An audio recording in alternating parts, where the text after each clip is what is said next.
ఈరోజు నేనైతే జీరా రైస్ చేస్తున్నా అండి. ఫస్ట్ అయితే 1 స్పూన్ ఆయిల్ 1 స్పూను నెయ్యి వేసుకున్నాను. తర్వాత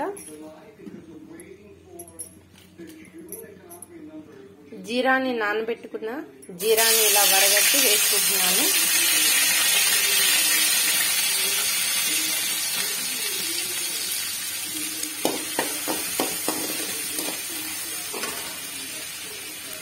ఇప్పుడు కొద్దిగా పచ్చిమిర్చి, కొద్దిగా ఎండుమిర్చి అండి.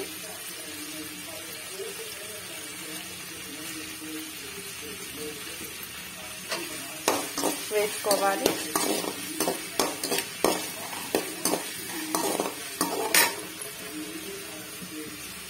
కొద్దిగా కరివేపాకు,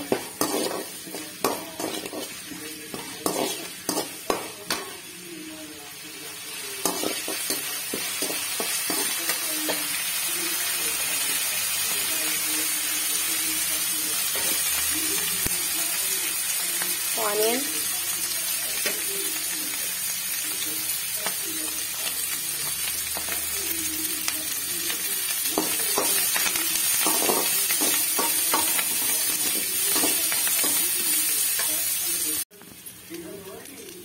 ఇప్పుడు కొంచెం కొత్తిమీర వేసుకోవాలి.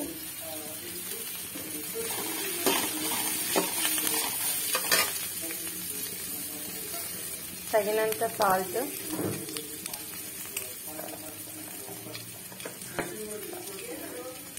కొద్దిగా పెప్పర్ పొడి, అంతే అండి. ఇప్పుడు రైస్ని వేసుకొని కలుపుకుంటే టేస్టీగా ఉండే జీరా రైస్ అయితే రెడీ అయిపోతుంది. చూడండి ఫ్రెండ్స్, ఇలా అయితే జీరా రైస్ చాలా టేస్టీగా ఉందండి. మీరు కూడా ట్రై చేయండి. నచ్చితే లైక్ చేయండి, షేర్ చేయండి, సబ్స్క్రైబ్ చేయండి. Thank you.